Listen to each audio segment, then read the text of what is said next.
kutafutia riziki katika eneo la chochoro.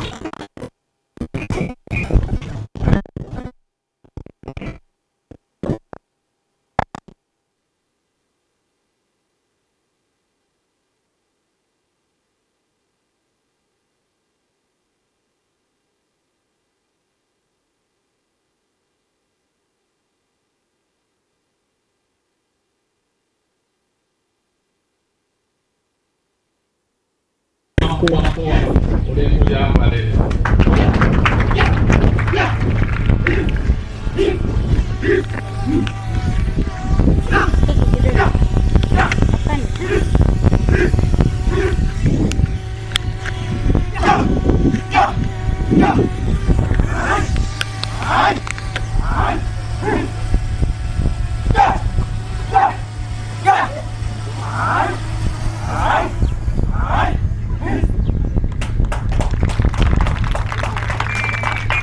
Mheshimiwa mgeni rasmi, baada ya kumaliza combat self defense, sasa tunaangalia tukio la uhalisia wa maisha ya nje. Askari wa kikosi maalum wanapokuwa nje, kwamba hawakujionyesha kama wanajipoteza pindi wanakutana na vikundi vya kihalifu kama vile walauga, wakabaji na masuala mengine na vikundi ambavyo havihitajiki katika jamii.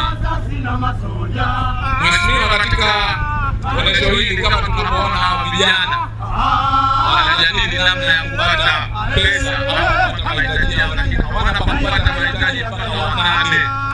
Kwa hiyo maisha yao yanakwenda kwa msaada kutoka kwenda kuamora na vitu gani.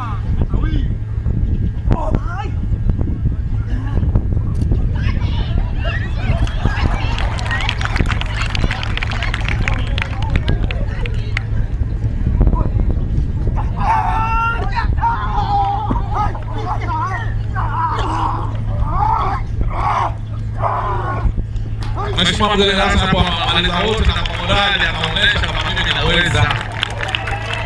Akamchukua mkewe, lakini na mke hakukubali, akasema naniacha nikati ya ndani. Mheshimiwa mgeni rasmi, huo ndio uhalisia wa askari wa kikosi maalum wanapokuwa katika maisha ya nchi, mbali na uaskari.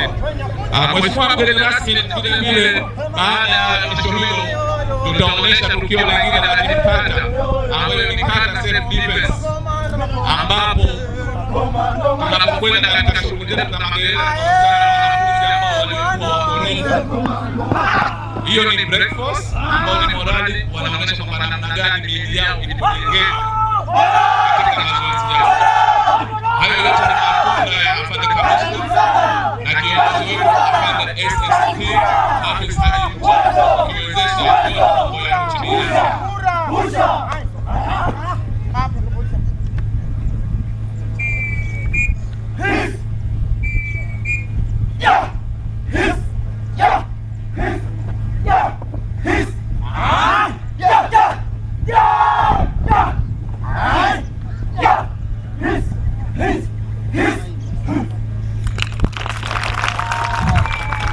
Mheshimiwa mgeni rasmi, hiyo ni kata, na sasa tunaonesha breakfast ama mianguko ambayo ni mianguko ya hatari.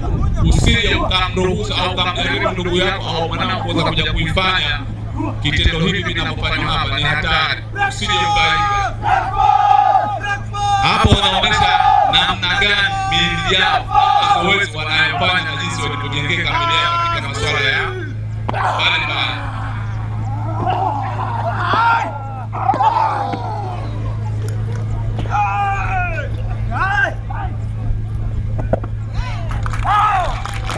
Mheshimiwa mgeni rasmi, huyo ni mwanamama anakuwakilisha wewe.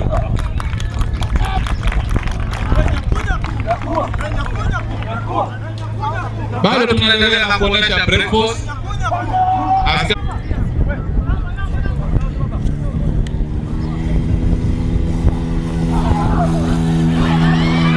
Mheshimiwa mgeni rasmi, na hao ni askari wa kikosi maalum wanaonyesha uwezo gani waliokuwa kiasi gani wanao kuweza kubeba majanga tofauti.